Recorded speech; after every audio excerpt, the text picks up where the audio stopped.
This is Wednesday, and you know what that means. AEWTF. What does that mean? And how many people on the roster do the Destroyer? Yeah, I mean, somebody's got to put over the PWG library. I just think that people got fooled by the blood and girls bleeding. Oh, man, those guys are awesome.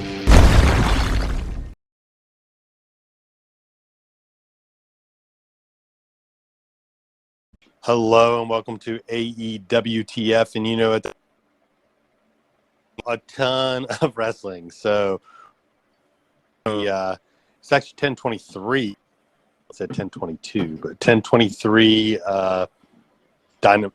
Oh, did I mess it up? Did I mess it up? So God, when you tried to say someone messed it up, I meant you. I hope you were looking in the mirror. Okay, so I was. I always bring a video up front facing camera to watch myself do this podcast because it's an experience.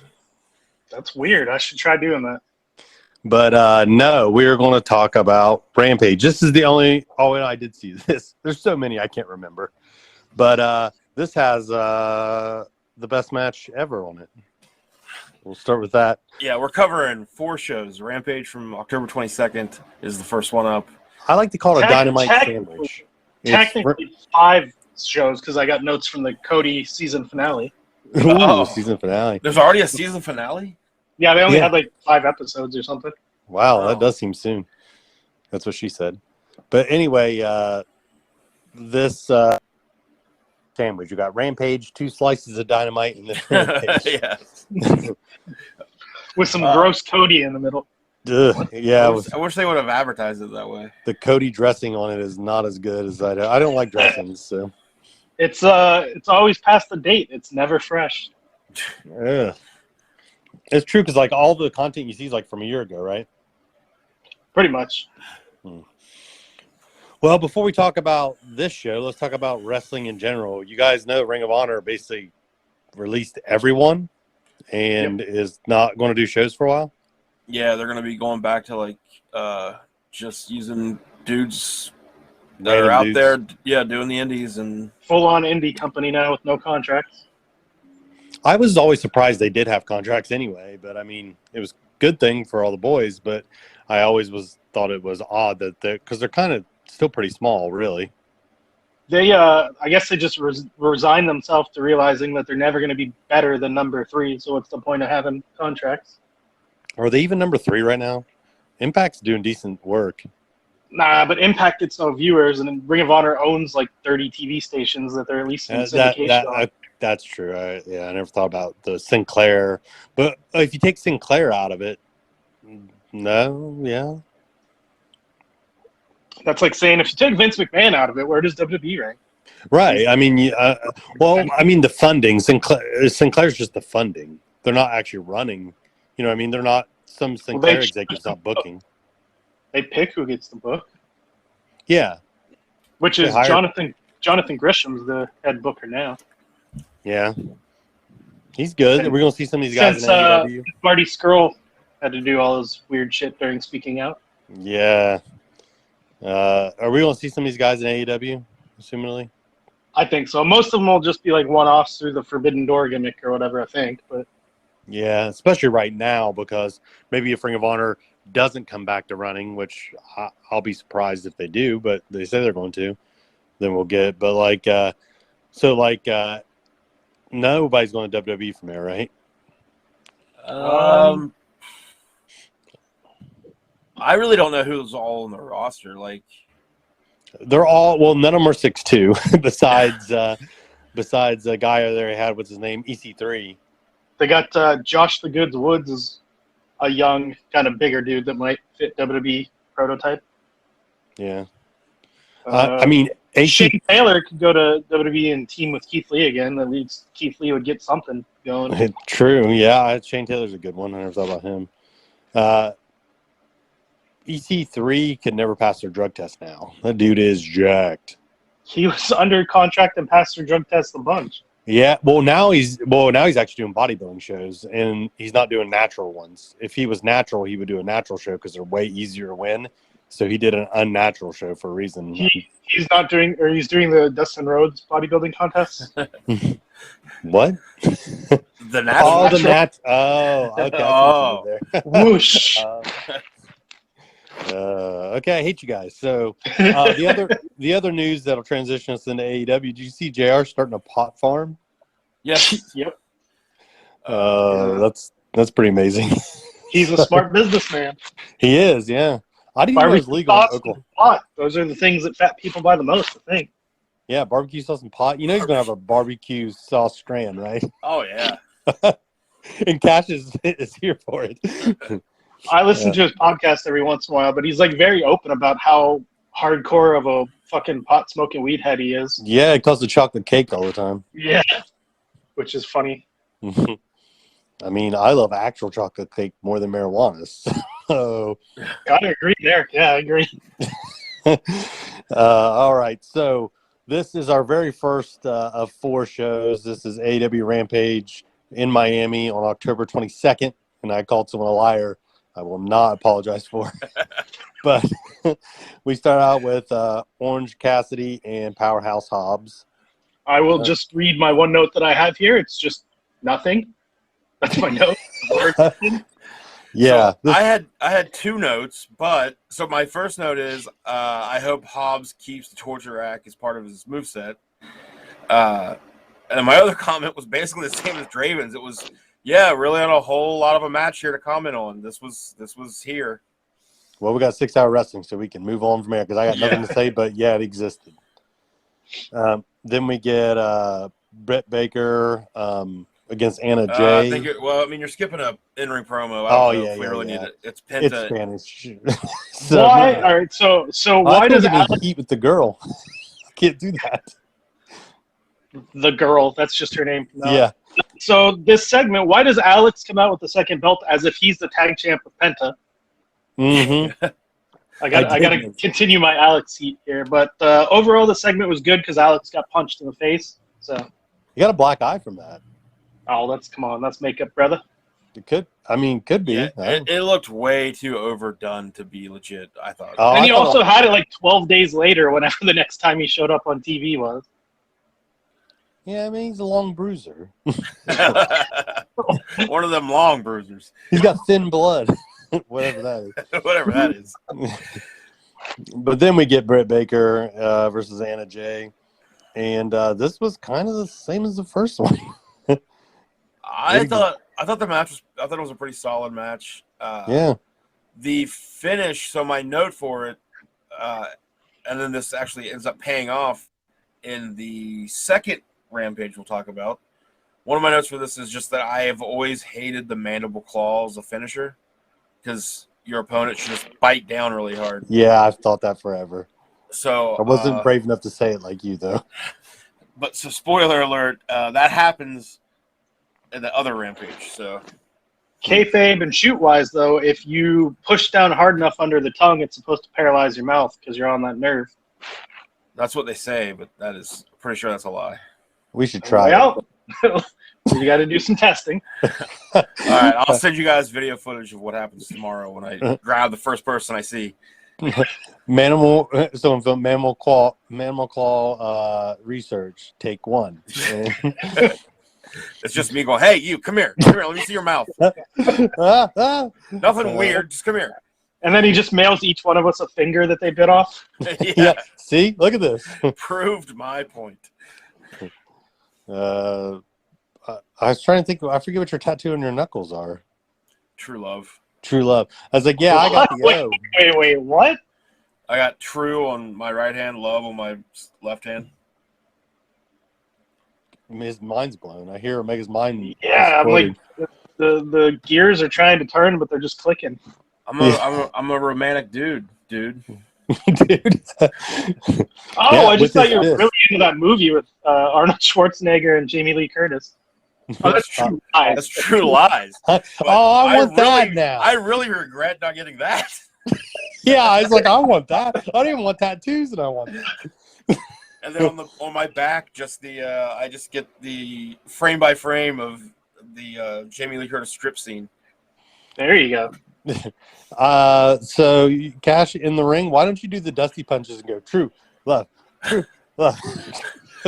Because So Well, we I think you referenced answered your the own Man of the question. Claw. Now this is very dude love like. I think he's just trying to force you into a Mick Foley.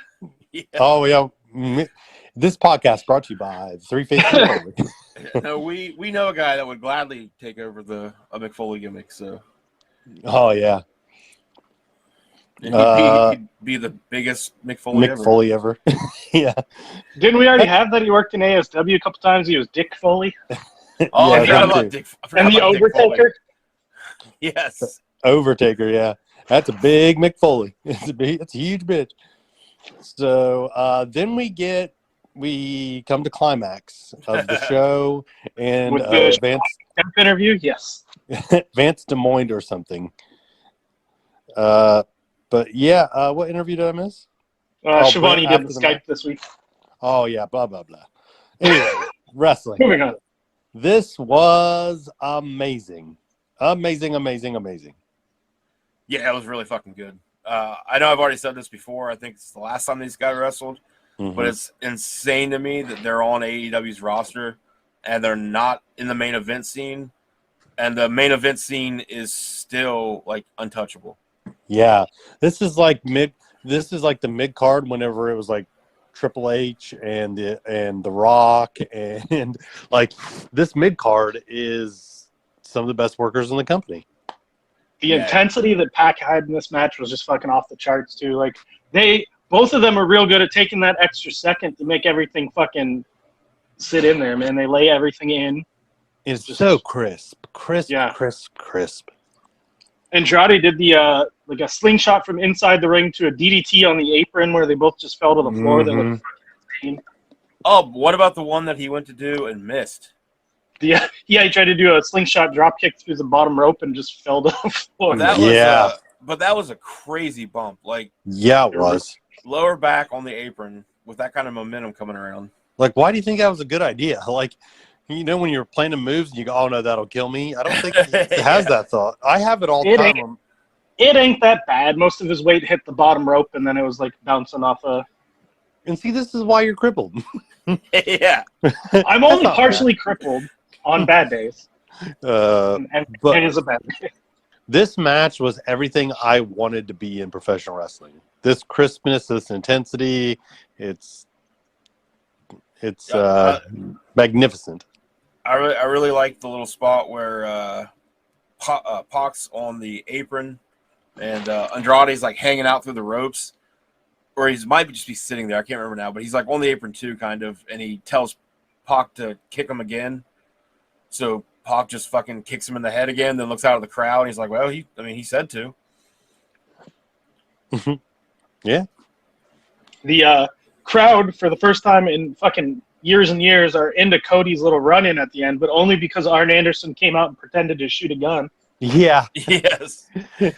I love how that's Arn's thing. On Botchamania this week, they did a clip with The Simpsons, and they had Homer's. They had Arn on Homer's head, and they had Cody on Lisa's. She's like, "Dad, my ball's on the roof. Will you get it?" And he pulls out a gun and shoots it, and it comes down. And he goes, "You want me to get?" He goes, "You want me to get the cat next?" And she goes, "No." The only nitpicky thing I have about this match, and you don't. It wasn't this match's fault, but Okay. I wish they wouldn't have had. If they were going to have the finish to this be a roll-up, I wish they wouldn't have had the finish to Orange Cassidy and Hobbs be a roll-up. Good call. Like, Oh, he took it down a notch for you now? No, I took down Orange. We'll take a Cassidy, second and then for you. for pre-stealing a finish they hadn't seen yet. you can't have two of your three matches really, and like you shouldn't have. There was actually a lot of roll-ups over these four shows. Yes, there is. I thought about that. But still, the match was fucking awesome. Malachi Black and Andrade versus like the Lucha Brothers is going to be awesome if that happens, which I think it will. There's a bunch of good pairings here. All right. Now we're Want to hit some numbers on this, or just go on? Screw them numbers. I don't know. 5 segments. 3 were matches. 2 were promos. Commercials in every one of them. I gave it a 61. I give it a 70 just because of the main. Fair enough. Yeah, I think I'd have to go 70 as well, just because of the main. The other matches were nothing wrong with them, so I'm not going to give them anything. You know, they're not negatives or positives. They're just they existed. But that last thing, it was awesome. So, all right, now we've got Dynamite from the next day, and we open with Bryan Danielson and Dustin Rhodes, and Dustin Rhodes can still wrestle. I Yeah. think you're gonna take issue with this, but I actually rated this match higher than Andrade versus Pac. Oh, I don't take issue with it. I'm on my way to your fucking house. I thought this match was fucking killer. Yeah, this match was awesome. It was really good. And just a random little thing, I thought this has nothing to do with AEW, but it blows my mind that Dustin Rhodes, of all people, has never been the NWA World Champion. Like, I don't know why that thought popped in, but I was like, how the fuck has that never happened? That's He true. was too busy being a tranny for a while there, playing the character of a man dressed as a woman, dressed as a man, dressed as a woman, or whatever they were doing with him for a minute. I got lost in that. Then he pretended to like be real hardcore into rats, not like the female fans, but like actual rats in TNA who like bring one to the ring with him and wear a long black wig. Yeah. Well, you forgot he had a cowboy phase. Oh, he was also 7 for about 7 minutes. Yeah. When he had a powder face. He also got really fat in TNA for a while there. Like almost 400 pounds fat. Oh my God. He was real big at TNA. I didn't realize that. I forgot. I tried to block out anything with 7.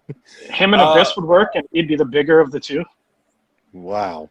I'm also pretty sure that this is the first time these guys have ever had a singles match. I think so too.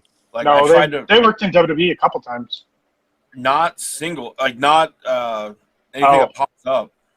Maybe a house show match, but like I looked because I just wondered. They've been in tag matches together and tag matches against each other, but Yeah, that makes sense because around the time that Bryan was starting to get pushed more is when Dustin and Cody were teaming, so that makes sense that it'd be tag matches. but these guys are both just like masters at what they do. So this was incredible. It is funny that Dustin's never been NWA World Champ, but Cody has. Oh yeah. Oh yeah. Weird. I forgot about that. So then we get the Kenny doing a promo saying the Dark Order sucks, basically. Yeah. Then we get that's it. Then we get FTR, right? And the Lucha Brothers. Yeah, like Yep. a little bit. And my only note is fuck Alex. Yeah. Again, then- he's wearing the belt on his shoulder as if he's the tag champion because Phoenix isn't there. I like This this.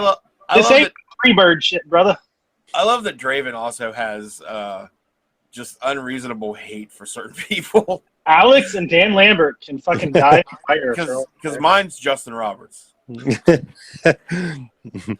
I'll get to him in a little bit. Yeah, I'll get to him in a little bit. Who's mine? I don't know if I have one. Who do I call? Orange Cassidy? Marco Marco Stunt, Marco.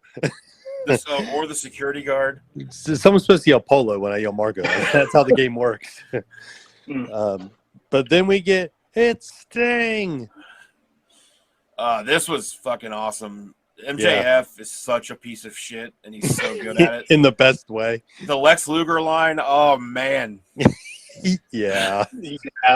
And then Sting being like not fucking bothering to give him, like he just punches him in the mouth. Like he's just like, fuck this, we're not.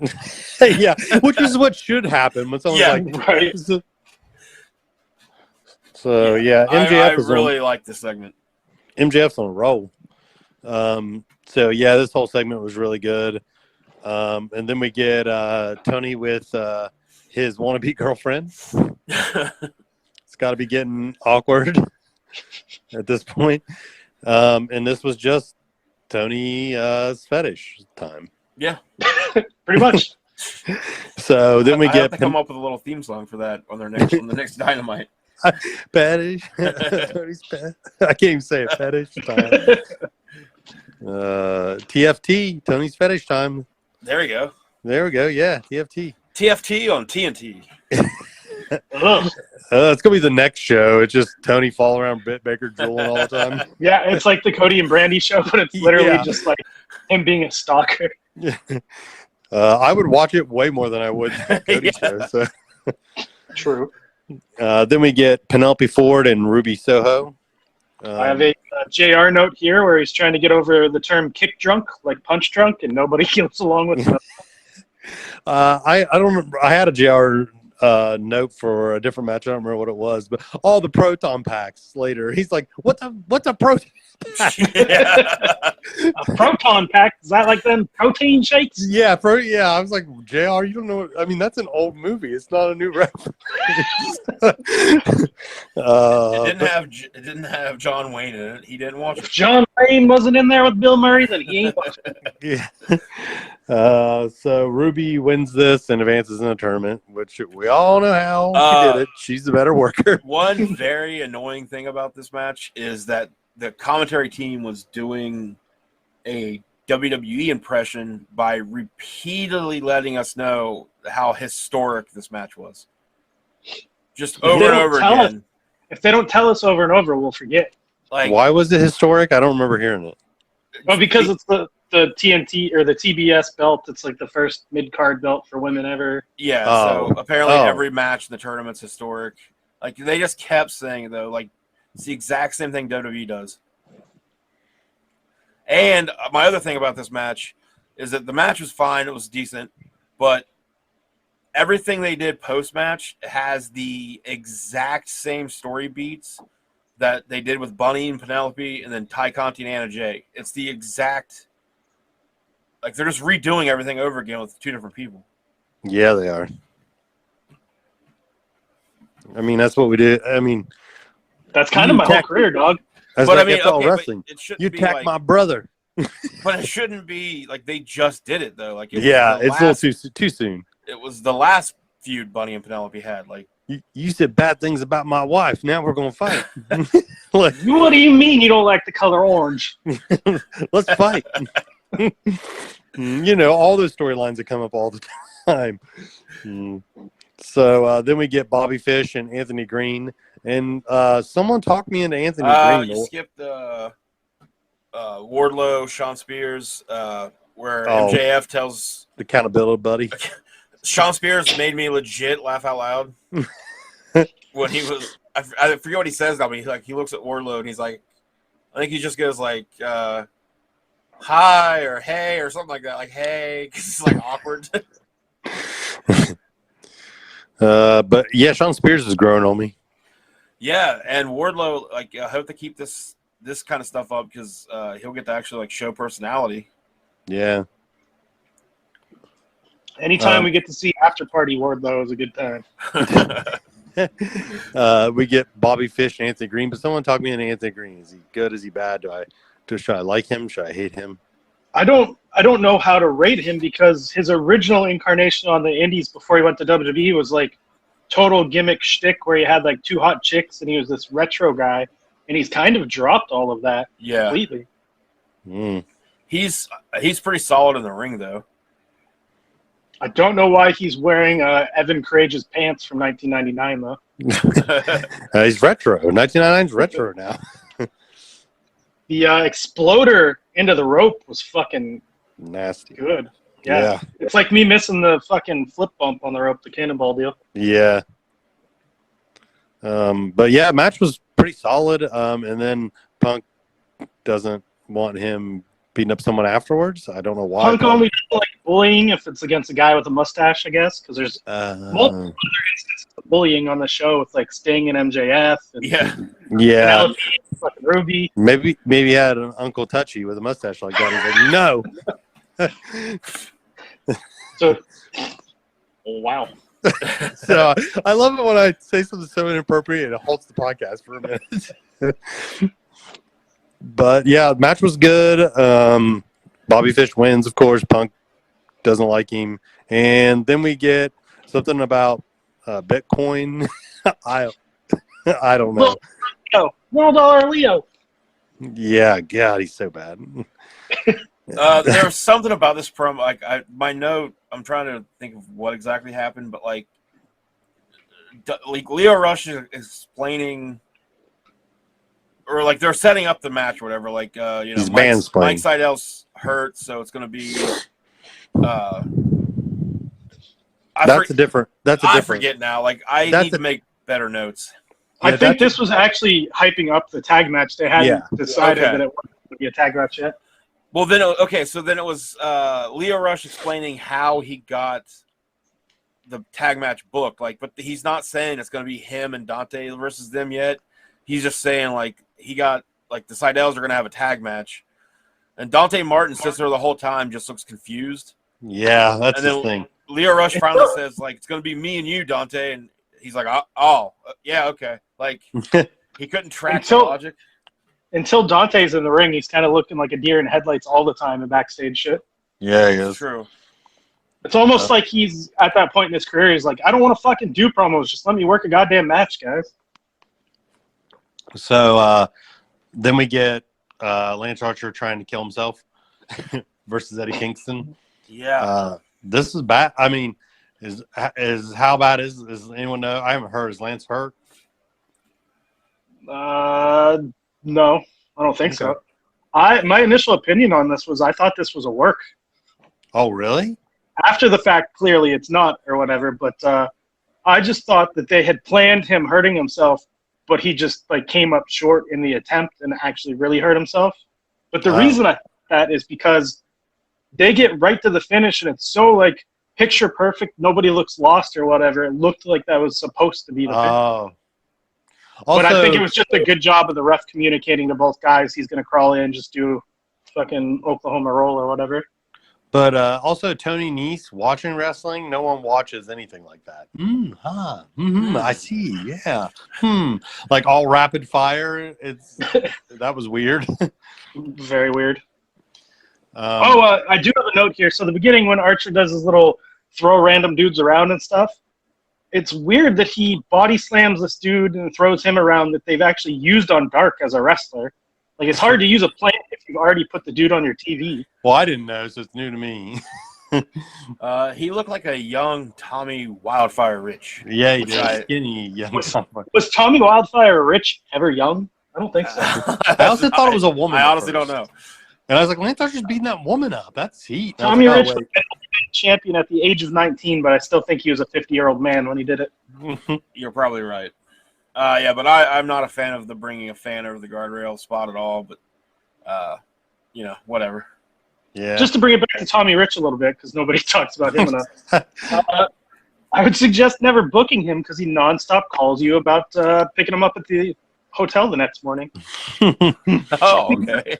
Jamie had him in for a PWR show, and like we're at the after party just hanging out, and he's getting calls from Tommy Rich at the hotel, like panicking, thinking that Jamie's not going to pick him up to take him to his flight. Like, I guess so many promoters have just abandoned him at hotels and shit or something. Someone needs to teach Tommy Rich about Uber. Yeah. Well, this was back in what, like 2010 or 11? It was way before. Oh, okay. So there was no, or taxis. Right? Those little taxis come around to 2014. There's a documentary about taxis from the 70s that has a guy named Danny Lotka. DeVito. Yeah, DeVito. I knew where you were going. Before Danny got into acting, he was in that documentary. Then we get Omega's favorite, Dan Lambert. But he didn't talk as much, at least. It was more... The only note I have is there was a really bad dick-sucking joke. I don't remember what it was because it's been a fortnight, but... It was probably... Jericho probably said it. Oh, you think you're fancy because you use terms like Fortnite? I play video games. I know what that means. It means 2 weeks, I think. It does. My Abraham Lincoln speech recollection is correct. And we were there. But then Sammy Guevara is like, yeah, I'm Sammy Guevara. And that happened. Also, so like, I understand, kayfabe wise, it's bad that he doesn't get to be in the inner circle anymore. So he doesn't get to be like, they can't have like inner circle matches with him but he can still be friends with all of the inner circle and he can still hang out with them. And they could still do the inner circle with Sammy Guevara. Like, yeah, he can't be in the tag matches or because how are you officially in a group? I mean, in a match, right? There's no other official. You can't just not hang out if you're not a group. Like, yeah, it's a very. I think in wrestling logic, you can force that. If you see them like hanging out backstage together, Sammy goes to jail. You get out of here. You get. The cops will be here soon. Him and Hager are like trying to go in a bathroom stall together just to like high five and say, "Hey, what's up?" They gotta hide. Shh, no one will know. Then we get, for some reason, Sammy doing his signs. Why was that? No, that's later. Never mind. Am I right? I don't fucking know. I don't remember that on this. Oh yeah, never mind. Say I was like, Sammy, you got my brain and flipped around. We get Jungle Boy versus Brandon Cutler, Which I think was skipped a couple things. Oh, the Mox. Wasn't there a Mox thing? Yeah, there was I got Mox promo with the only note is meh, and then there's a Dark Order promo after it too. Oh man, I completely disagree with you about the Mox promo. This isn't the one that was the good one. This is the one that was the week before the good one. No, this is a good one. This is where he's talking about. He's basically doing Kevin Owens' gimmick, but like more realistic. Where he's like he's really into panda bears. Yeah, he loves Disney World and panda bears. So, no, but he's basically doing the gimmick of like, I'm fucking doing this for like my family and like I don't give a shit about anybody out there. Like, so a lot where they flip a switch. I feel Mox is pulling it off. Dude, I love it. I love the character. Did I get confused on which one's which? Because if this is about how he was with his baby and he didn't want to leave his baby, so he's going to take it out on you, that was a really good promo. Yeah, that's what this one was. Yeah. Oh, then I must have mixed them up then. Yeah. Because like I also love that like there's a little bit of I don't know if it's implied. I forget if he said it or not, but like he hasn't been sleeping because there's a newborn. So the lack of sleep is going to make him a little even crazier than usual.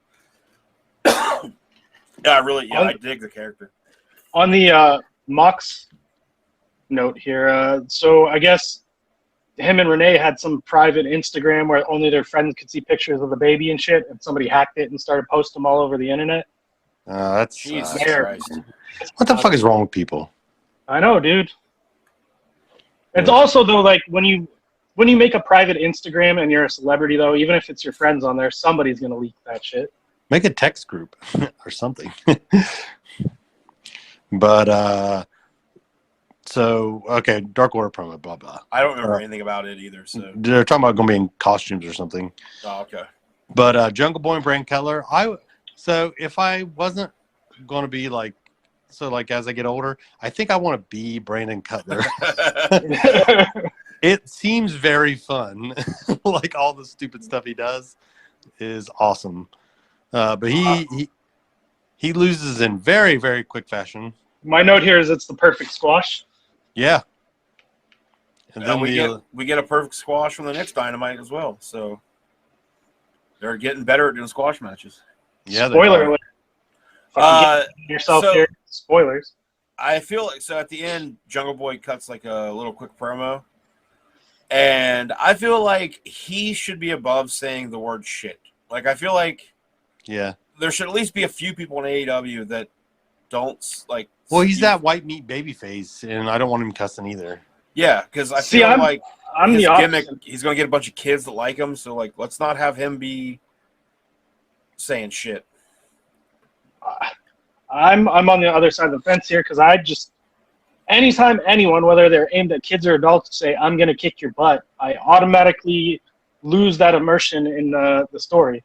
It's clearly scripted and fake. I do agree with that. They shouldn't say that, but I don't think they should say I'm going to kick your ass either. I think it should be neither. Yeah, I think there's ways that you can be a intelligent adult and come up with words to say. Like, and I don't know what he was saying here, but he didn't have to say shit. It's not a big thing. I just think of all it's not a the big on the thing roster, for me either. Jungle It's Boy fine. maybe shouldn't be saying shit. He's Jungle Boy, not Jungle Man. He's not a Jungle Man yet, so watch your fucking language. When he's a Jungle Man, he can use the big boy. I would love it if Luchasaurus put a bar of soap in his mouth. I think you guys are just stuck in that WWE mindset that everything's got to be for kids. No, not everything, but we want kids, right? Kids. The money is in the 1839 or 49 demo or whatever the fuck it is. Fuck them kids. I hope everyone comes out and says shit. I hope Sammy writes it on his signs. Fucking. Hope everyone starts taking shits. You're just stuck in that. You're just stuck in that XPW mindset, Draven, where they're banging in the ring, where nothing matters, and you just get to come out and say shit and ass. I do sort of resemble Supreme these days with my look. Self burn. Maybe the burniest burn of all burns. Yeah, isn't he dead also? Probably. That is a double burn because you keep saying burn about a guy that got burned up in an actual match. He got set on fire. And oh, yeah. Yeah, double burn, Supreme and Omega. I think your burn was worse than his, though. So then we get the it's not a rubber match because Malachi won both of the others. We get a Miro segment. Oh, yeah. And it is awesome. Yeah, I remember. He's going to murder God.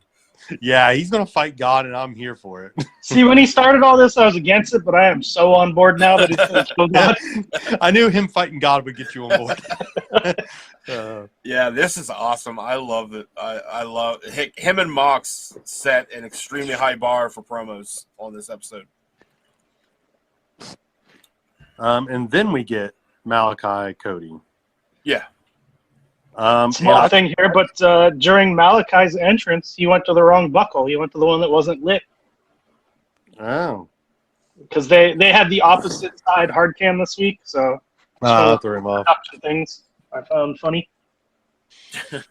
That's not funny. That's a poor guy. So, this match, yay or nay? I liked it. I did too, but I didn't think anyone would agree with me. Yeah, no, I like the match. I like everything they're doing with all of this. There was a weird part. So it's at one point, Brock Anderson and Lee Johnson come down, but like the crowd's looking and like everything is just kind of weird, and like the guys in the ring are kind of like moving around in a weird way. And then Tony says, we got a couple of guys coming out here. And the way everybody was moving and the way the crowd, I thought there were like fans trying to like running to the ring. So for a second I was like, oh, Malachi Black's going to murder a fan on live TV. Any match where they fake hook a pedigree or tease a pedigree, I'm there for it. I thought it was absolutely genius. I don't know if he meant. Oh yeah, he did. Oh, he did. He referenced it in the promo the next week. He did it on purpose. Okay, yeah, I loved it. And I think he gives like a smile when he does it, right? Earlier in the match too, Cody takes off his weight belt and fires up and throws it to the crowd. And I think a little kid got it, but the entire crowd was chanting, "Throw it back," like it was fucking Cena at the ECW arena. I wish so bad that they would have threw it back. Yeah, because fuck those kids. Fuck them kids. That's been day one. That's the message Draven wants to get out of. Yeah, as Mega's catchphrase would say, "Fuck those kids." That's like you can get the shirt like Heath Slater had, but just says, "Fuck those kids." I just want to go on record. It's not the same way that JD says that. Yeah. Oh god. now we get the awkward side for a speaking of timing, what was up with the timing on this episode of Dynamite? There were quite a few instances where timing was weird, like during the Punk and Bobby Fish and Anthony Green. Like there seemed to be some timing issues there with Punk coming out. Like I think he missed his marker, like somebody missed his spot to go out, and there was timing somewhere else. I can't remember the Dan Lambert Men of the Year promo had a weird timing thing to it, where everyone's just kind of standing around looking at each other. And then in this, Arn is in the ring, like just walking around in the ring forever. Yeah, I did notice that was I weird. think Andrade just missed his cue or something. Because Cody and Malachi just lay on the outside and like keep moving around and getting up. All of the extra bullshit in this was just so unnecessary. Like you got Arn, you got the fucking manservant guy, you got Andrade, you got fucking Brock Anderson and Lee Johnson who did nothing. It was just so overbooked. Yeah. Yeah, I thought the match itself was good. I thought a lot of the surrounding shit wasn't great. I will say, though, I thought it was a hell of a match, and the crowd is almost as anti-Cody as they were anti-Cena back in the day, man. Which is, it's pretty nuts. Like, they're super not, like they do not appreciate him existing. This guy's a real human. So the next Total here, we got 17 segments, 6 of which were matches, 11 were promos. Half of those matches had commercials. 1 pre-match attack, 1 post-match attack, and I went with a pretty high grade on this one, 67. Mine's 50. Dead center. I had a 74. Wow. I will also slide in the couple Cody notes I have here because this aired right after this episode of Dynamite. I don't know why, but I can report that both of the Young Bucks have their faces blurred on this show. What? You know, when they're showing backstage people, sometimes they blur people out so you can't see who it is. Yeah. It's definitely the Young Bucks because it's got their stupid, Hawaiian romper outfits on and shit. Weird. I know they're never maybe those rumors of heat between all the EVPs is a real thing, man. Yeah. That's what I was thinking. And the only other note I got here is probably the best promo I've seen in all of AEW happened during this fucking show. The first commercial break, they hype up Bryan versus Kingston. And Bryan basically says, man, you're a good wrestler, but you're kind of a lazy piece of shit, and I don't know why I'm even fighting you. Yeah, which leads to an amazing promo on Dynamite. Yeah. Right? And the Dynamite promo makes even more sense had everyone seen this one. I kind of wish they replayed this one because it was so fucking good. Yeah, I only got to see it because somebody on Twitter, it was on Twitter, and I was scrolling through right before I watched Dynamite. So next we get Dynamite in our Dynamite sandwich here. The old Boston edition. Yeah. With they open up with Punk and Bobby Fish. And the Boston crowd, it was awesome. Yeah. Yeah. I thought this match was super good. It was exactly what Punk's been doing, pretty much. Goes out and has a really good classic wrestling match.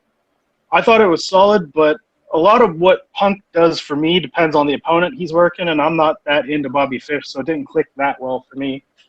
Yeah, it wasn't, top 30 match in AEW history, but I thought it was just what Punk does, really solid professional wrestling matches. And I gotta know, what the fuck happened on that finish where Bobby Fish kicked out of the go to sleep? Why would he be kicking out of the go to sleep? I think because they did the whole, it took him time to get over there. I thought it was maybe because they were going to continue the Bobby Fish thing in Punk, but I don't think they are. So I think, too, that just looking at Punk's reaction after the match and knowing what it's been like when I've been there before, clearly he was supposed to kick out and the match was supposed to keep going. Like, Punk wasn't happy that he won the match. He was pissed that the spot got botched. Oh, I thought the opposite. I thought he was pissed that Bobby Fish kicked out. No, I think it's supposed to be a legit kick out and there's going to be more to it because Punk takes about 45 seconds till he realizes, oh, shit, I should be celebrating I won the match. I thought the match was pretty good. Commentary though made this match like a star. Like I guess if you're giving a star rating, like it added a star to the match for me because they were super into this. Like, yeah, they were. For whatever reason on this match, the commentary team felt like they were just like some marks sitting at the table, like being excited about a wrestling match. JR even broke out his deep water reference, getting into the deep water. Yeah, I think JR is just pumped that he doesn't have to miss college football for any more goddamn Saturday Dynamite. He's watching it on his phone. Well, no, his jitterbug probably doesn't. His cricket wireless. But yeah, I thought it was really good. Then we get Malachi Black being like, yeah, Cody, you may have pinned me, but pins don't matter in AEW. That's been their whole thing forever. And I think his promo was word for word. Like he put out either a tweet or an Instagram post after Dynamite where he lost to Cody. And I think the promo was word for word what he put on social media. Oh, wow. Okay, well. Maybe the people are just like, yeah, you should have just done that as a promo. Yeah. So, All right, Will. Yeah, he was like, I already got my promo written out. I'm good, guys. Let's just hit record. I wish you would have read it off his phone, off his tweet, though. That That'd would be have been really awesome. Then we get MJF versus Bryce Donovan, and it's hilarious because JR tries to make a joke, goes, is he related to Ray Donovan? And Tony doesn't know who that is, and goes, I don't know. Yeah. I wonder, this might be too inside baseball, but I wonder if that pisses TNT off because they're the HBO company, and that's a Showtime TV show. Oh. Well, they will have a stern talking to Tony. Or no to JR. JR. Because Tony Bring up the won't watch anything. competitions. Yeah, Tony won't watch yeah, anything from Turner. competition. Yeah, gotcha. Okay. Tony has to watch only Turner. So. Right. That was in his contract from way back in the 80s, though. Well, he does have Tony or what is it, TFT on TNT? Yeah, TFT. Tony's this was this was a perfect squash match. Yep. I disagree because the guy that did the bumping fucked things up. He had two things to do, and he fucked one of them up. The Irish flip into the buckle, and he completely misses the buckle because he went too early. Yeah, he did go early. Oh, I didn't even notice it. It's embarrassing when you go early like that. Trust me, I do it a lot with the women. That too. I meant buckle flips, but yeah. I marked out for Darby having a spot-on Invisible Man costume. Yeah, I did too. That was pretty fucking cool. The promo was really good. Yeah, this was awesome. Yeah, such a good promo. But yeah, so that happened, and then we once again get creepy Tony with Britt Baker. Yeah, with the added bonus of Britt inadvertently calling both Reba and Jamie Hayter tricks. Yeah. Tricks, yeah. And I love the reaction to it. They're like, why would you say that? I was supposed to say something else about Tony. Now I don't remember. Great. Sorry, I ruined that for you. He's got a book coming out. Oh yeah, that was it. Actually, it's actually a comic book though. It's a graphic novel. How do you do an autobiography in comic book? Yeah. Because it's quit calling it a comic book. It's a graphic novel. But also you name it after the worst professional phrase of your whole career. Butts and seats. That's what he said about Mick Foley, and everybody switched over. Yeah. Well, it wasn't his comment. He was told to say that word for word, I think, from Eric. From the old Bish man. The old Bish man. No one calls him that. I do now. Trying to start new shit out there, man. Yeah. You got one guy doing it now because that's definitely how I'm referring to him. So far, so good. Then we get Ethan Page and Sammy Guevara. Here's my Justin Roberts rant real quick. That foreshadowed. He needs to shut the fuck up is my main point. First of all, he can't. That's his only job. So Dustin Rhodes on the whatever the fuck wrestling show it was where he wrestled Bryan Danielson. And every other time he's been on AEW, Justin Roberts gives him the they call him the Natural or whatever, Will they call him the Natural? Yeah, well, they call it. Yeah. So then he does the same thing with Sammy Guevara on this, but with the Spanish guy. You can't have two people you do the gimmick for. Justin. And JR goes, who's they? Who's they? Yeah. Yeah. Shoddy work, Justin Roberts. He's probably just doing what's written down. That's what the rest are telling him to say. Well, shoddy work? You mean like he does a lot of flips and... What? No. Like Big Shoddy? Is that what we're talking about? Never. No, he doesn't exist because he's dating my future wife. Oh. Yeah, I thought you would have some more respect for our friend's current relationship struggles. I forgot he's who we don't speak of. Big Steeler. That's his new name. Yeah, it is. But we get Ethan Page, Sammy Guevara. This was really good. The funny note here. So Ethan's whipping Sammy into the guardrail, and he hits it hard as fuck, like most guys do. But there's an old man sitting at the rail doing like security on the inside or on the outside with the crowd. It just gets fucking hit hard, and he turned around so angry. Oh, I do remember that. The security guard just got pissed because he got fucking smashed in the back. I didn't catch it. That I do shooting remember star him turning around. the shooting star press off the top of the outside. Like Sammy Guevara gives no fucks. I have a funny story awesome. about the. So there's a side backbreaker on the top buckle as like a cutoff spot or whatever. So I'm working Rocky Reynolds and PWR once, and that's our cutoff or whatever. I'm doing it to him, which is probably backwards from what you saw when I first. Yeah, it is. So he's laying up there. I pick him up and I go for the backbreaker on the buckle. And I guess I gauged it with my bad eye because we completely missed the buckle, and I just do a sidewalk slam to him off the top rope to the mat. I mean, that still works. It does, but you know how much that had to suck for him? He's like soft buckle from a foot up, instead falls 4 feet onto the hardest part of the ring. Oh, God, not you too, Michael Cole. The hardest No, part I'm of not the talking ring. about. I'm talking about the inside of the ring. The hardest parts are the corners where there's no give. Yeah. But I can't believe he didn't hit his back of his head on the ropes because, like... I was that far away from it. Like, my aim was that far off. Wow. He lands in the middle. You're like, what the happened? And how'd I jump this far? Did I time travel? I've time traveled in matches / been knocked unconscious and be like, where am I now? Most of my career is time traveling. Omega's only lived about 20 years of life. The weirdest, since I've had so many concussions, I can speak to this, but the weirdest part is when you get hit so hard in the head that you just have this ridiculous deja vu thing and you start like acting out something that you already lived through in a dream. I've been there. I've done that. It's so fucking weird and trippy. It almost like the world doesn't even feel real. Right? It's like, oh man. Like instantly you get hit in the head and it's like, oh man, I remember this from a dream from 7 years ago. I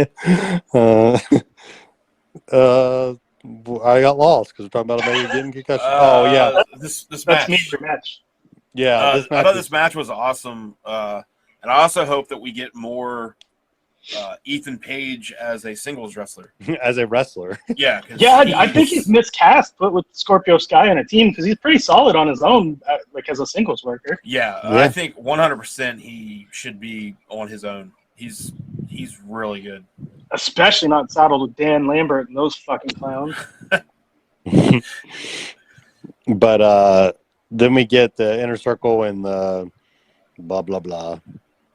They're going to get to make the match, and it's obviously Dan Lambert's going to be one of the members. Yeah, and Paige Van Zandt. Yeah.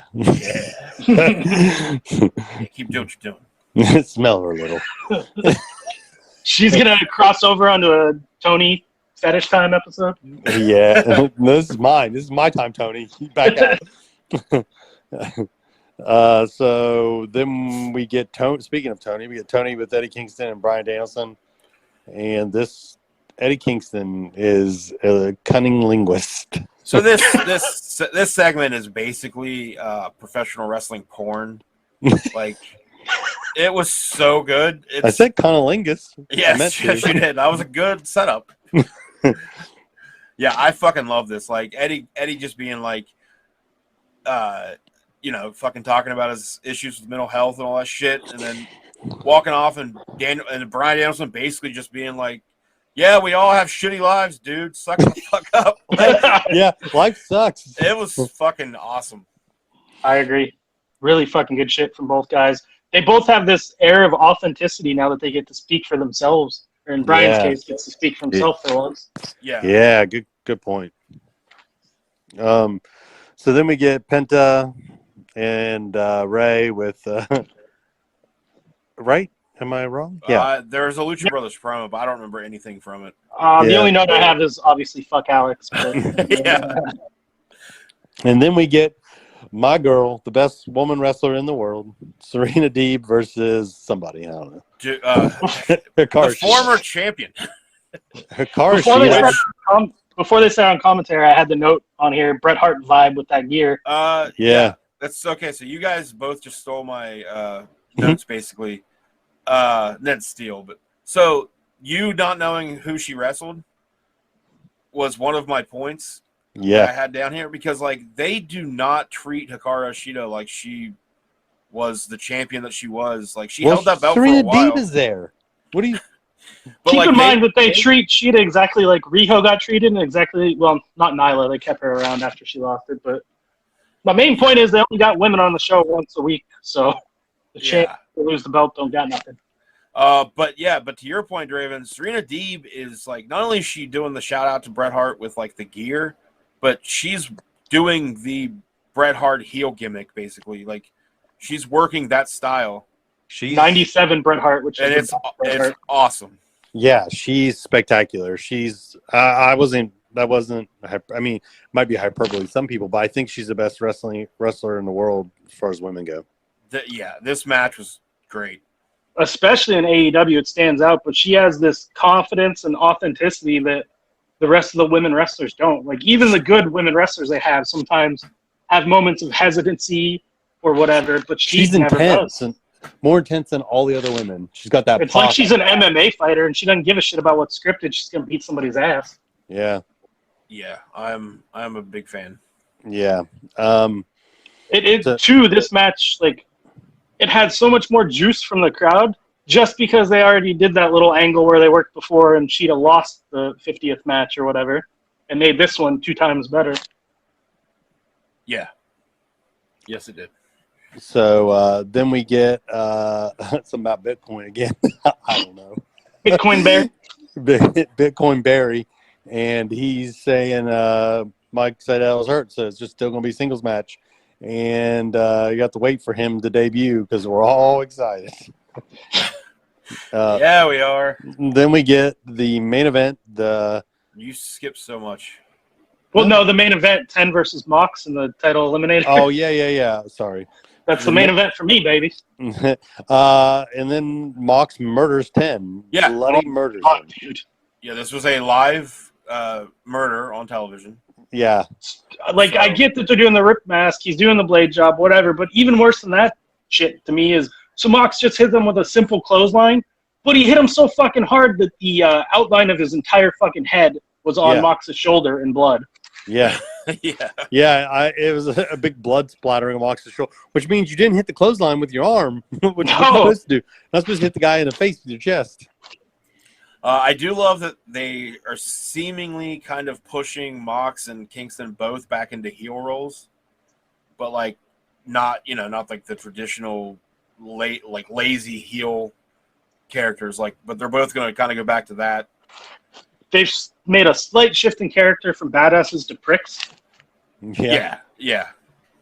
Which I appreciate it. Yeah. Then we get FTR cutting their promo, which was good. They used the word poppy. That was really good. They used the word poppy in it, so there's that. Can't boo a promo that has poppy in it. Yeah. Which. Speaking of a promo that you can boo. Yeah. Whoa. You need to pump the brakes, you son of a bitch. Big fan of this segment. Yeah, love this segment. I did think it was a hell of a segment, but I think Cody's starting to come off as a whiner with his promos, man. Like, I know. Instead of bringing it to everyone's attention, just fucking, like, do whatever you're going to do to fix it. Don't tell us, hey, I'm going to fix it. See, I like it that he's saying it like that way. Me too.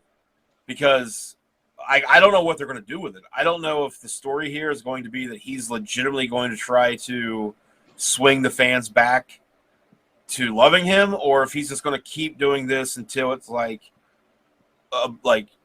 obviously he's whining and bitching because the fans don't like him, and he's not taking. It's already got. He's not taking the blame. Like I like it. Like, I feel like he's doing a politician gimmick now, where he's maybe that's where the difference is, because I feel the politician thing too, but I don't think it's a gimmick. I think it's just him, his real personality. Maybe he's that good. I'll tell you who is that good though. Fucking Pac.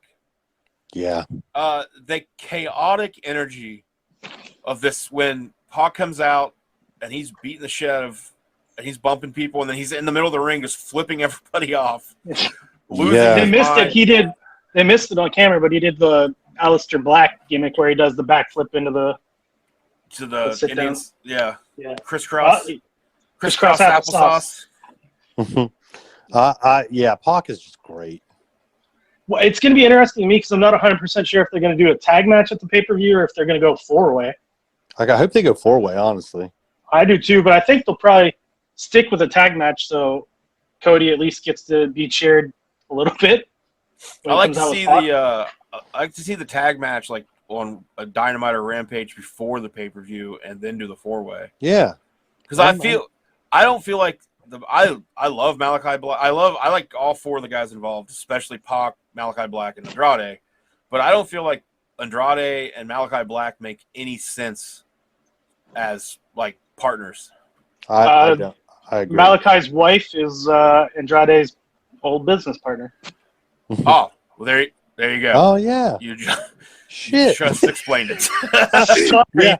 Sorry to burst that bubble, but it's pretty easy to connect those dots. I'm switching to Mega side real quick. Yeah, that was good. That does explain it. And moving on. So, now we get the Dark Order versus the Ghostbusters. So now, is this the Super Click? Is this the Super Elite? I am so confused Super Elite. Super Click is only Young Bucks and Adam Cole. Super Elite are those 4. Okay. And then the Elite is all of them. Yeah. There's levels of There's this. too You many. can't call Super when Gallows and Anderson are involved. Well, so then what is it when it's Kenny Omega and the Young Bucks?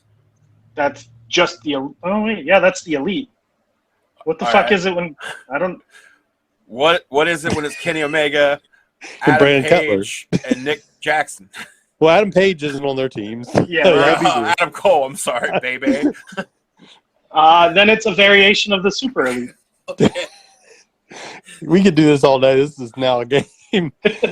But I love the Ghostbusters. I love that they got custom Elite Ghostbuster themes. Yeah. So fucking it's custom funny that you theme. bring that up because the music guy for AEW actually posted the video of how he made it and the whole timeline.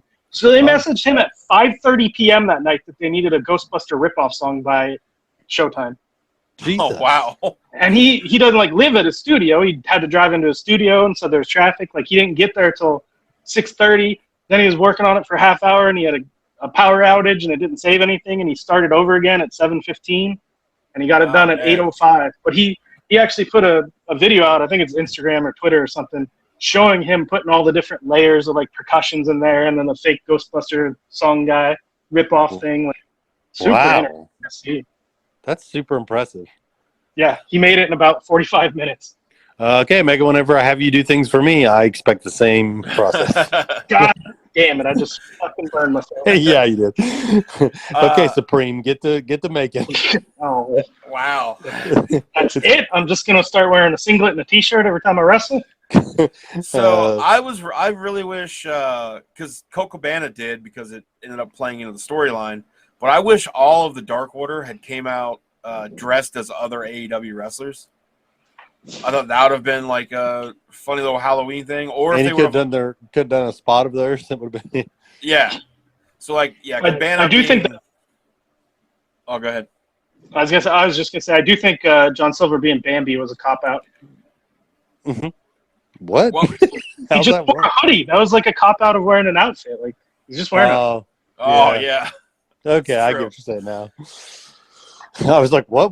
Why is Bambi a fucking cop-out? Evil Uno put a fucking mustache on his mask and a cowboy hat. That's way better. He had a Ron Swanson mustache on, man. But this match was very fun.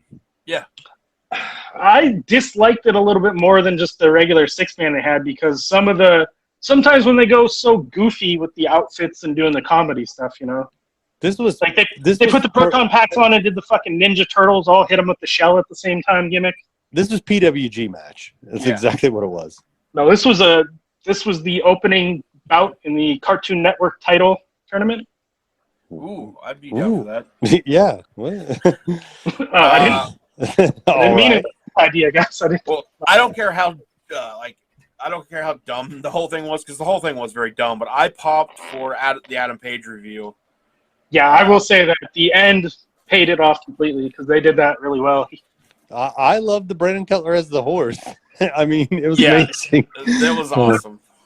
He did a throwaway line on the being the Elite this week. How he got wrestling kidnapped twice now, and nobody seems to care.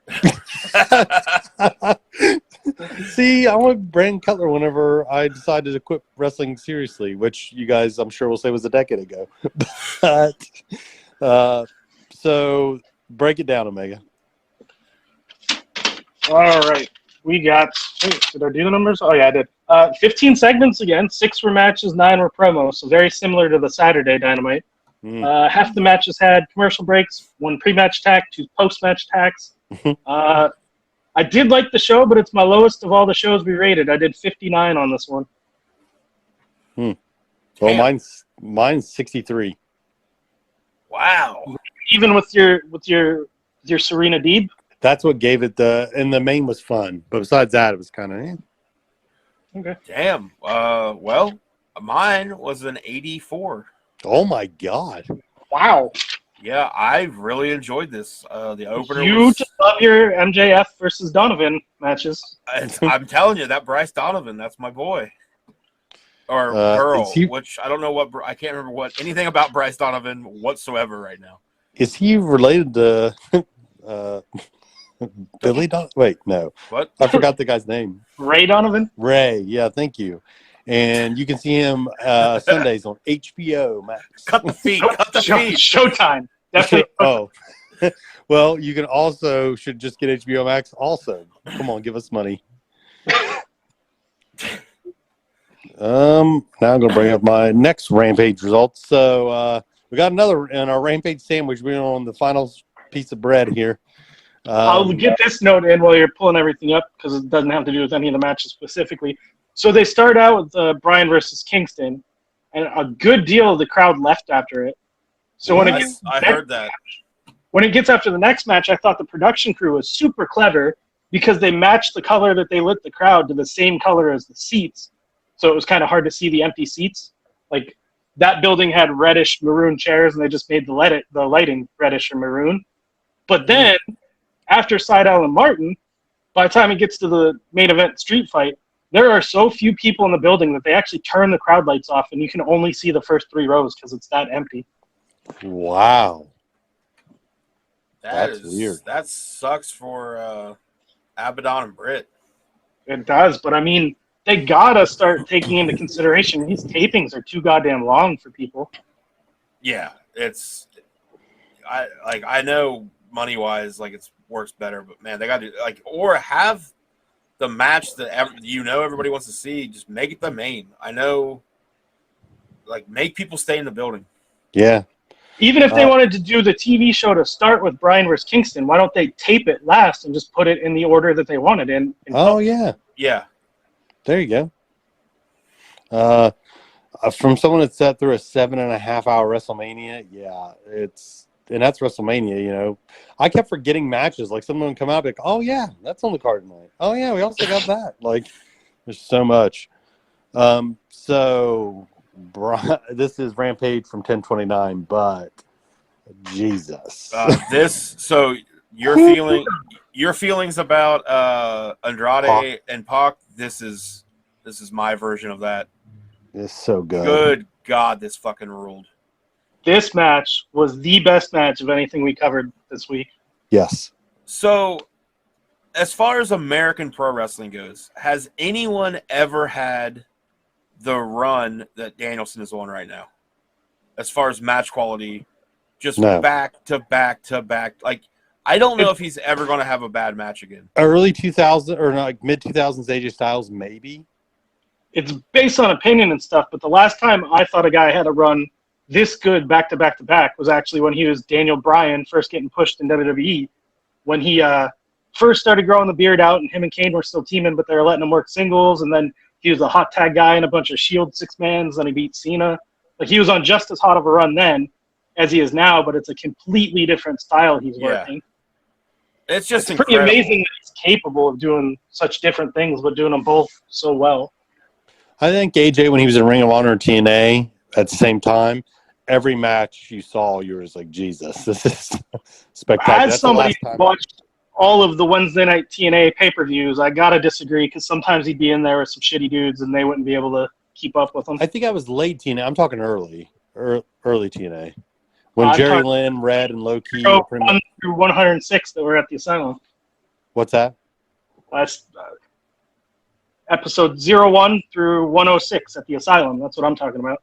AJ okay. weird matches where it's like him versus who was that? David Young. Oh, yeah. Oh yeah, or he'd like go against one of like the Or, like, the flying D'Lo Elvises.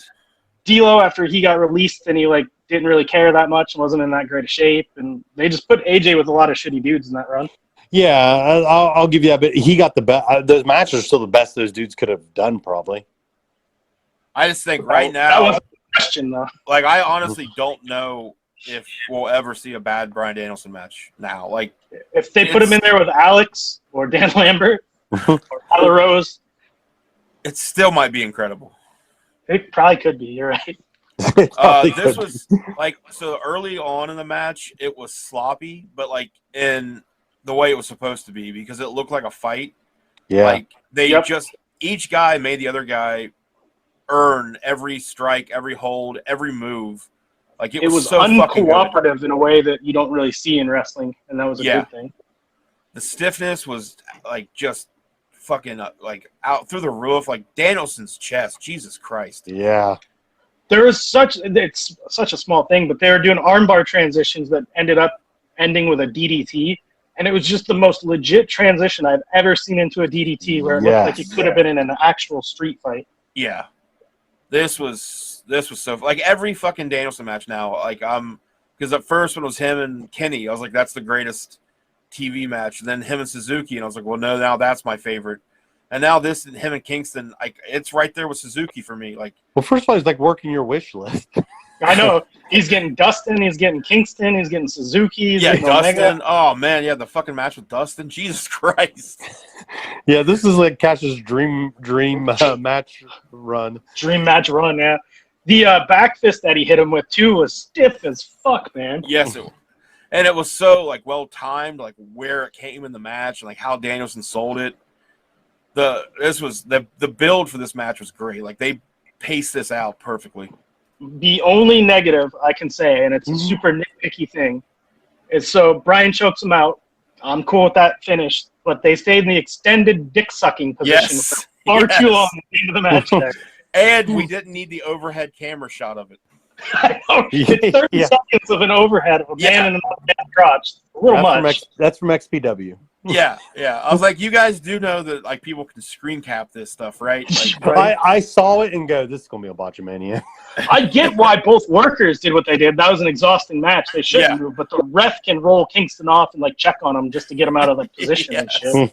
shit. And again, the crew cannot do an overhead shot that just really emphasizes what it looks like. At least they didn't have one of the commentary team doing like an illustrator gimmick drawing dicks on top of it. That's the only way it could have. You can see right. Dude, That's Matt, because John Madden, you can see Jericho right here. doesn't. Yeah, because they don't give Jericho the illustrator thing. But now that we mentioned it on this podcast, I bet you somebody gets it. And Tony, we want our money, Tony. So that so this was just I can't believe this high quality of matches are happening on like free TV weekly now. And it's literally, they're starting to put a Danielson match on every single episode of every TV they do, and that is fine with me. Well, he did an interview where he was like, I forget who he was talking to, but he was like, I don't know if I can, maybe I shouldn't have as many matches as I'm agreeing to, or something like that. Like, I think he's realizing he's probably going to kill himself with this, but I don't. But how else is he going to get far enough down the card that we get to see him with, like, Ricky Starks and Jungle Boy and shit? Because he's legit going to wrestle everybody. I hope. I'd even mark out for him versus Marco Stunt, even though he would just rip Marco's fucking limbs off, though. That would be Tim's favorite match ever. Yeah, kill that motherfucker. Then we get a promo by Punk, which is interrupted by Eddie Kingston, which means we're going to get that, too. Just keep giving us everything we've ever wanted in life. It seems like that's going to be the pay-per-view match, so they've changed a couple things from Tony's list there. Yeah. The match will be good, but the promos are going to be spectacular. Right? Yeah. Give that 20 minutes on Dynamite to do a promo, and then just give them 5 minutes for the match. Yeah, the match should be fine. Like it'll be decent, but man, their promos are going to be fire. And then we get Dante. We get a ninja fight between Dante Martin and Matt Sydal. It goes from a legit murder fight to a ninja fight. Yeah. Which I love the change of pace. Like Me I thought too. this was really good.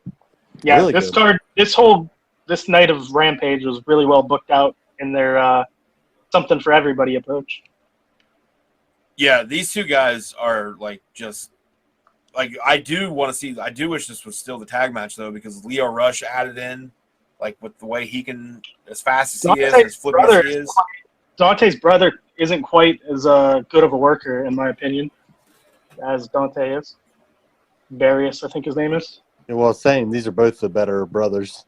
Yeah, But the tag. Oh, wait, never mind. I got it mixed up. I thought it was gonna be Dante and Darius, but it would have been Leo and Dante. yeah, that's why I was saying it would have been Leo I got it. and Dante against Matt and Mike. Which I'm sure this was better than that. Funny note that Tim will laugh about. So all three guys that got picked at the Dragon Gate tryout, 2 of them are still making money on national TV. 2 out of the 3. Who was the other one? Apollo and Mike Seidel. Oh, I didn't realize it was Mike. I forgot that. Yeah. Yeah. And then there was me, who doesn't make shit off this shit anymore. Well, I mean, we're raking in the I'm not dollars. bitter or anything. Oh. Sorry. I'll calm down. Then we get the Monster versus Britt Baker. We get the Skype call with a disappearing zombie gimmick. Which I enjoyed. I enjoyed this one. I thought that she was going to pop up in Brit's screen, like in front of the camera, and do like a jump scare and spit blood everywhere or something. Yeah, I thought everybody did their part pretty well here, though. Mark Henry, though, doesn't seem like he gives a shit. Well, I guess the zombie disappeared. Well, what do you got to say about that, Brit? Yeah. No emotion at all. So, what's your guys' Abaddon thoughts? She's not good. Yeah, I don't think so. Yeah, she's definitely all character. Yeah. The character and the look and stuff, I think is fine, but the actual work is subpar by a lot. Yeah, and for a gimmick, she's got way too much ass out. Well, I'll never complain about a woman having too much ass out. Yeah. I found some pictures of her without the Abaddon gimmick, and she is very attractive.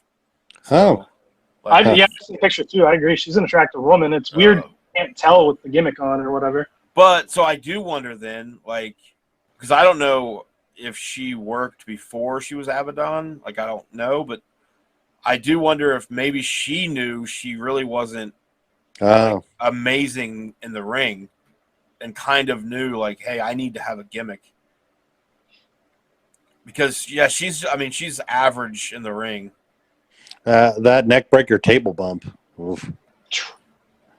Yeah.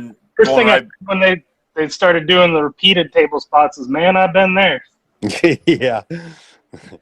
So Abaddon hurt her hand too, right? Her hand that was real blood, right? I think she cut it on the chair.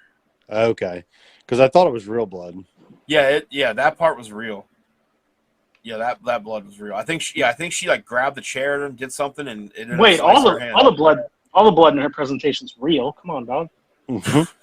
Well, I mean, it might not be hers, but it's real blood. She killed some kind of animal and put it in her mouth. You know, they manufacture this blood-like substance that you can use. Have you been killing cats? Have you been killing animals? I find a lot of dead animals. I don't think I'm the one who killed them. Well, then that's fine. That's not weird. He finds them. Oh, yeah, that's perfectly fine then. So about the whole fake blood thing, just a little funny side story here. At the East Coast show during Connard and who did Connard work?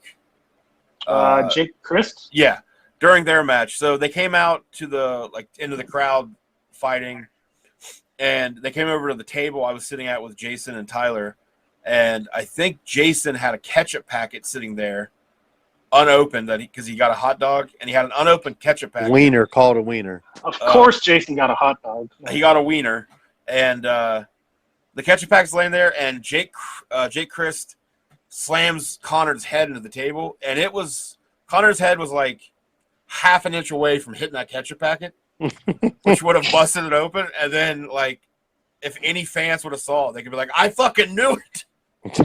I knew they used ketchup. Then they would make the mistake of going to the next East Coast show that's a deathmatch tournament and licking someone's forehead thinking it was going to catch up. No. Well, those fans might do that anyways. True. So the chair spot with the stomp in this match, he's stolen. That was one of the best stomp spots I've ever seen. Yeah, stolen for sure. Really? I didn't like it. I liked it. Dude, it looked like she murdered her. I thought it looked soft as shit. I think you're also soft love as shit, this- so I love this that she To almost me, took it her- literally looked like all she put pressure on was her hair. She didn't even touch her head. I still like the spot. disagree to disagree. Yeah, disagree. Well- Disagree. All right, sounds good. Or whatever that Really- saying is. My note on this is just not good. Like, I know what they're going for. It's Halloween, spooky time. Put the spooky girl on, but just, wasn't that good. I was like glad. Oh, go ahead. That Britt was scared to put her hand in her mouth. Yeah, that's what I was Yeah, gonna say. So that- I am glad that like my whole thing about not liking that spot did pay off in this, and it made sense where Britt was like, I shouldn't do this. Because I thought that was going to be the finish. I thought she was going to go ahead and do and I was going to be mad that she used her finish on the zombie person, like, that eats bodies. Yeah. Well, I mean, Undertaker was a zombie, and he lost a mandible claw multiple times. No, he was a dead man. He was a ghoul, if you he's will. cool. Charlie loves the Undertaker. Yeah, the Undertaker was not a zombie. That is a common misconception. Undertaker was a ghoul. So I mean, I want to poke a hole in it, but it makes total sense. I can't. yeah, I can't believe Britt did tax. It's kind of crazy. She did it in the lights out match with Rosa. I know, but this is on TV against Abaddon. Yeah, but tacks are also a work and don't hurt at all. I don't believe you, and I'm not going to try. They don't hurt. I at don't all. believe either of you. I did a top rope swanton into him, and it hurt less than fucking headlock takeover. I don't believe you. I will never believe you. Well, one of these times you're gonna have to test me out and just. So, trust do you me. think my Legos? I did the spiral tap into the Legos hurt more than tax? I guarantee it did. Yeah, Really? most likely. I don't believe it. Tax I mean, don't those hurt. It's Legos hurt. the bed of nails theory. Like, you step on one nail, that some bitch is gonna hurt, but you can lay on a bed of nails and not even feel it. But these go into you. That doesn't. Yeah, but you work. don't feel it. I do think, though, either way, like, if we were just, like, not in the confines of a match, if we just laid out a pile of thumbtacks and a pile of Legos, falling into either would suck. Like, if we just did it randomly. But during a All right, match... I'll allow this addendum to it. If it wasn't in a wrestling ring, it would probably hurt. But because of the give of the wrestling ring, you don't feel the tacks go in. All you feel is just a normal bump, and then tacks are just inside you. everywhere inside you. Ugh. And then Ugh. even having them pulled out, that doesn't hurt either. Like, yeah, No, yeah, that's nothing. So Omega, break it down. 5 again with the same as Rampage last week. There are 5 segments, 3 matches, 2 promos, which I enjoy the streamlined presentation they do for Rampage. All 3 matches had commercials, no pre-match tax, no post-match tax. I went with 60. I loved Bryan versus Kingston, man, but the other 2 matches brought it down for me. You didn't like Seidel and Martin? It was good, but it wasn't like as good as Bryan versus Kingston. And then the show left a bad taste in my mouth with that main event. Well, I should go because mine's so different. I give it a 78. I'm once again the cheerleader here. I am going with an 85. I mean, the fucking I was opening match. consistently the lowest scoring on all of these episodes. That is weird. Wow. Yeah, the main wasn't great, but I didn't think it was anything to like. Yeah, it wasn't bad. You know, and then I thought Martin and Seidel was very entertaining. So, and then of course that opener, that's 100 stars right there. Also, did you know Eric Young has a show on Animal Planet? I knew or even went down. I'm surprised it's still there. Yeah, I'll call it Off the Hook. I mean, it just got suggested to me whenever AEW went off, and I was like, yeah, all right. Yeah, I know back in the TNA days before he signed with NXT, he had a TV show. Oh, that because I was getting ready to say they only showed clips of him wrestling in TNA, and I thought that was weird, but I thought maybe WWE didn't give him the footage. But Seems like maybe. a WWE thing to tell him, we'll give you a contract, but you can't have this outside venture, so cancel your TV show. Yeah. Yeah. Uh, How well that worked out for him. yeah. And then go back to Animal Planet. Nobody wants to So- go back to Animal Planet. So we covered as about our normal length. That's what she said. The amount of content we're covering keeps getting longer, and we just keep staying the same. All right. And that's the way we end it.